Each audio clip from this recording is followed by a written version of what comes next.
Hello বন্ধুরা, এখন আমি জিও সিনেমাতে আসা ভিস্পোর্ট বলে সিনেমাটা রিভিউ করতে চলেছি, যেটি 2012 সালে ভেনিজুয়েলার cinema rock paper and scissors এই সিনেমাটার অফিসিয়াল হিন্দি রিমেক।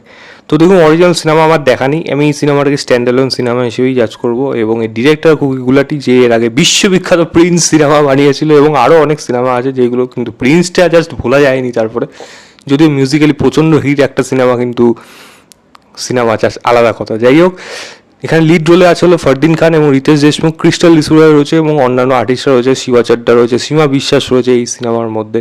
কেমন হলো গল্পটা এই ছোটো করে বলি। এখানে রিতেশ দেশমুখ তার ওয়াইফ বেসিক্যালি তাকে ডিচ করছে এবং সে তার ছেলেকে নিয়ে একটা জায়গায় রেস্টুরেন্টে রেখে তার ওয়াইফকে খুঁজতে যাচ্ছে এবং সেই রেস্টুরেন্ট থেকে বাচ্চাটা কিডন্যাপ হয়ে যাচ্ছে বা কাইন্ড অফ এমন যেই মেয়েটির কাছে রেখে যাচ্ছে সেই বাচ্চাটাকে নিয়ে সেই মেয়েটি চলে যাচ্ছে একটা বিশেষ কারণে। সেই মেয়েটি হলো ফরদিন খানের গার্লফ্রেন্ড। এবার ফরদিন খানের বাড়িতে এমন একটা জ্যাকেট রয়েছে, জ্যাকেটটার মধ্যে একটা অনেক মানে ড্রাগস রয়েছে।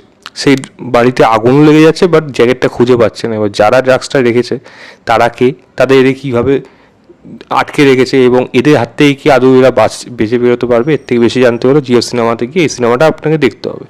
দেখুন, সিনেমাটার মধ্যে কিন্তু আমার কিন্তু বেশ কিছু ভালো দিক রেখেছে। দেখুন, কম বাজেট, বেশি বড় জিনিস না, তবে সিনেমাটার মধ্যে কনসেপ্ট ওয়াইজ, গল্প ওয়াইজ কিন্তু এটা আপনার কোনো জায়গায় খারাপ লাগবে না, বোর করবে না। অ্যাটলিস্ট প্রচণ্ড ফাস্ট পেসের স্ক্রিন প্লেতে চলেছে, যার জন্য সিনেমাটার মধ্যে যদি কিছু খামতি থেকে থাকে সেগুলো কিন্তু খুব বেশি হাইলাইট করার বিষয় নয়, কারণ সিনেমাটা এক নিঃশ্বাসে কিন্তু দেখে যাওয়া যায়। এইটুকু আমি বলে দিতে পারি, একটা ভালো দিক সিনেমার জন্য।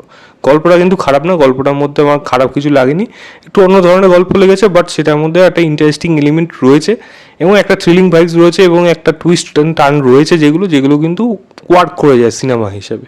পারফরমেন্সের যদি কথা বলি, রিতেশ ফরদিন দুজনের পারফরমেন্সই বেশ ভালো। রিতেশ দেশমুখের জন্য খারাপ লাগে তার মানে তার দিকটা যেরকমভাবে এখানে উঠে আসে এবং তার লড়াইটা যেভাবে যেখানে দেখানো হয় সেটা সে ভালো রকম পারফর্ম করেছে। ফরদিন খানও ইকুয়ালি কিন্তু এখানে ভালো পারফর্ম সে করে গেছে। ক্রিস্টাল লিসুজার পারফরমেন্সও আমি এখানে ঠিকঠাক বলবো, দেখতে খুব সুন্দর, খুব মিষ্টি এবং তার পারফরমেন্সও এখানে আমি অ্যাটলিস্ট দেখলাম যে ভালোও করেছে। এবং রিতেশের ওয়াইফ যিনি রয়েছে, কি তার নামটা এই মুহূর্তে মনে নেই, তার পারফরমেন্স আমার এখানে ঠিকঠাক লেগেছে, খারাপ না, কিছু জায়গায় ভালো, কিছু জায়গায় অ্যাভারেজ এরকম লেগেছে। শিবা চাড্ডার পারফরমেন্স বেশ ভালো লেগেছে এখানে, সীমা বিশ্বাস দারুণ ছিল এখানে পারফরমেন্স ওয়াইজ, এখানে কেউ খামতি করেনি। এবং এদের একটা মানে ওই যার ড্রাগস ছিল, সেই যে ড্রাগ মানে সেই ছেলেটি, তার কিছু কিছু জায়গায় পারফরমেন্স বেশ ভালো ছিল। তো পারফরমেন্সে এখানে কোনো খামতি নেই। ব্যাকগ্রাউন্ড মিউজিকও আমার এখানে ঠিকঠাক মনে হয়েছে এখানে। এবং সিনেমাটোগ্রাফি ওয়াইজ মানে টেকনিক্যাল ডিপার্টমেন্ট সেইগুলো সবই অ্যাবভ অ্যাভারেজ বা একটু ভালো এরকম দিক আমার মনে হচ্ছে। তো এই সিনেমার মধ্যে খারাপ জিনিস এগুলো নিয়ে বলার মতো কিন্তু সেরকম কিছু জিনিস নেই। তবে হ্যাঁ, খারাপ জিনিস রয়েছে কি, সিনেমার মধ্যে বেমতলবকে গান রয়েছে যেগুলো কোনো প্রয়োজন ছিল না সিনেমার মধ্যে। শুরুর দিকে ফার্স্ট হাফটা ডেফিনেটলি একটু বেটার সেকেন্ড হাফের তুলনায়, এবং টুইস্টগুলো ভালো লাগে, বাট কিছু জায়গায় গিয়ে সিনেমাটার জন্য একটা সময় মনে হয় যে যতটা ভাবলাম ততটা হয়তো হলো না সেকেন্ড হাফে গিয়ে, যার জন্য ফার্স্ট হাফে বিল্ড আপটা বেশ ভালো রকম হয়েছিল। তবে ফার্স্ট হাফের শুরুর দিকে সেই একটা মানে হটনেস ব্যাপার যেগুলোকে নিয়ে এখানে জোর করে রাখা হয়েছে গান ঢুকিয়ে, সেইগুলোর মধ্যে কোনো প্রয়োজন ছিল না, যেটা আমার এই সিনেমাটা দেখে মনে হয়েছে।